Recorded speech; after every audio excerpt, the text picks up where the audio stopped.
Hey y'all, I'm Cameron. Welcome to my channel and to today's video. I'm really happy you're here. Really quickly, let's take a deep breath, okay? Just bear with me. In through the nose, out through the mouth. Okay, I needed that, so hopefully you did too. If not, maybe you can try it sometime. It does a lot for me. I'm really excited for today's video. It's a little different than usual. As you can tell in the title, we're doing a Q&A. However, the Q's were pre-created. I found them actually through an Instagram account that I follow. You should check out Temptalia. It's an account that I follow. It's created by a woman named Christine who does makeup reviews and swatches, and I just appreciate what she does and her perspective. So I've been following her for a little bit, and every once in a while, in addition to the swatches that she posts and reviews, she also asks these questions. So I decided to put together a list of these questions and rattle off my answers and share them with you. So let's get into it. Question number 1, what is your current lip care routine? Currently, it's not very extensive. I find myself to be pretty balm addicted. I've just had a million balms on me, around me at all times, forever.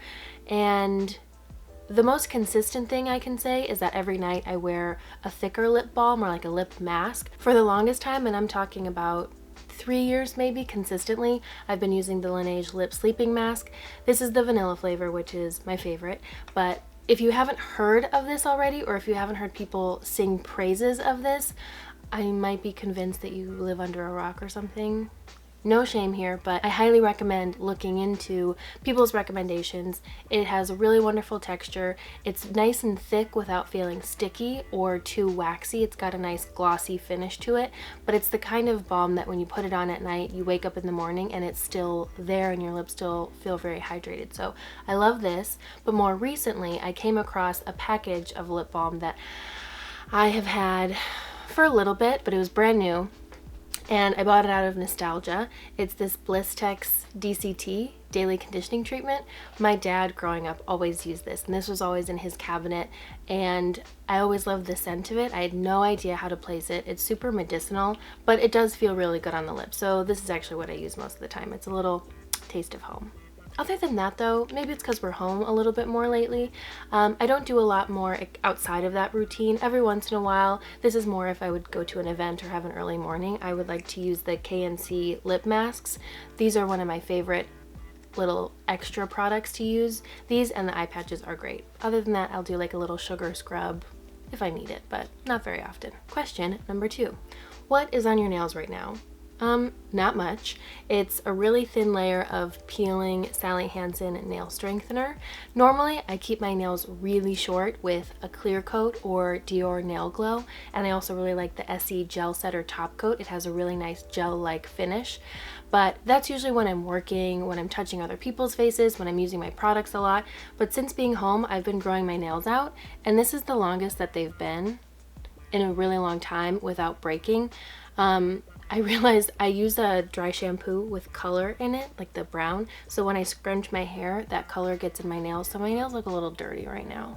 But they're not, which is huge. That's why I don't keep them long very often, because they either break or they get really dirty. But this is it. I try to keep them pretty clean for the most part, and there's a possibility they'll be getting chopped pretty soon. Question number 3, have you ever regretted getting rid of a product? Yes, absolutely, and I just recently did this. So a while ago, I attended an event and received a goodie bag to take home, and in the goodie bag was a Grande Lash Growth Serum, and at the time, I didn't think I needed it. I didn't really know how I felt about lash growth serums, and I was like, I just don't need extra stuff. So I ended up giving it to my girlfriend, and then just the other week, I thought, now would be such a fun time to try it.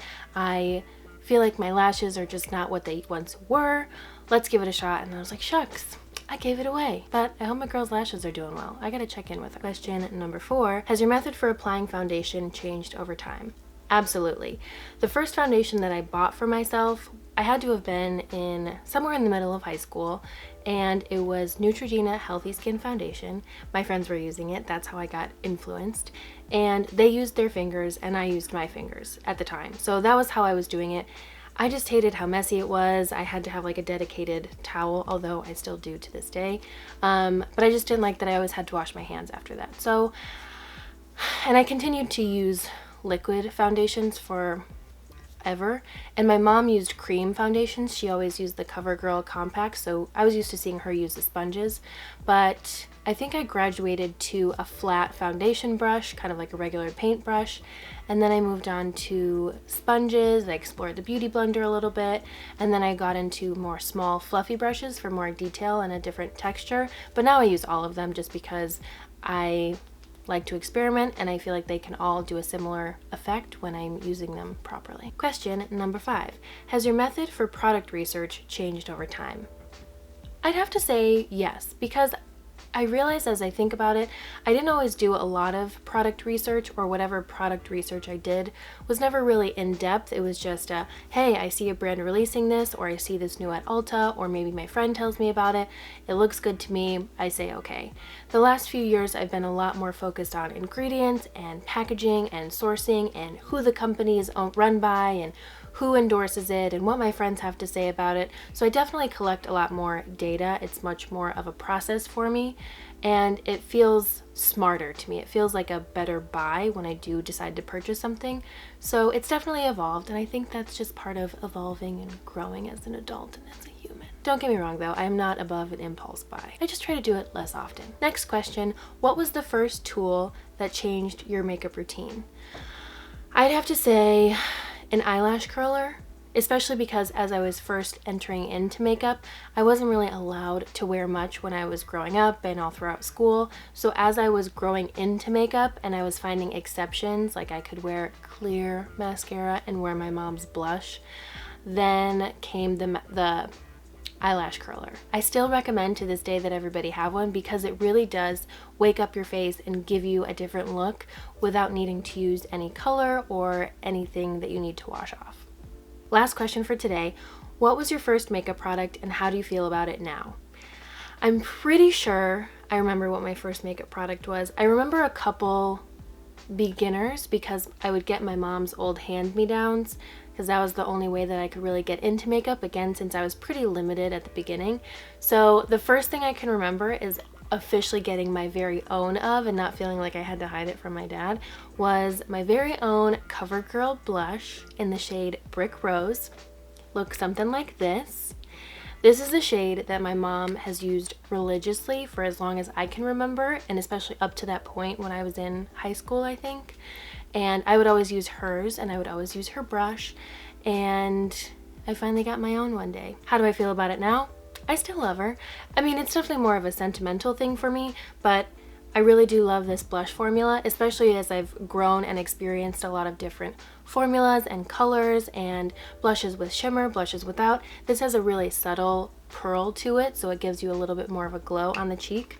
I love it. I think this color is really flattering. This is a really nice universal shade for a lot of people because it's got enough warmth to it without being too pink or too brown and more bronzery. I think it's just the perfect little in-between, and I think my mom knew what's up. They actually have all new packaging for this, and something that stands out to me is that the color is still around, the formula is still around, so when something stands the test of time like that, like over 20 years really, at least to my knowledge, I think it's a goodie. Great price point as well. I'll just never understand the little tiny brush. It just doesn't make sense. I think they should just make it the whole pan. That was really fun and got kind of nostalgic for me. I'm always down for like a little emotional vacation and visiting of the past for a moment. So I enjoyed that.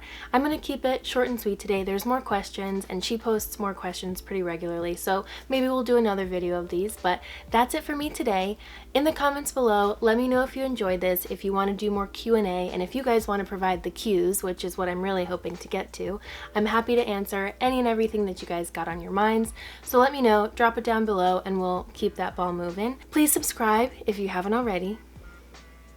Give this video a thumbs up, and I'll see you in the next video. Until then, please take care, be well. I love you so much. Bye.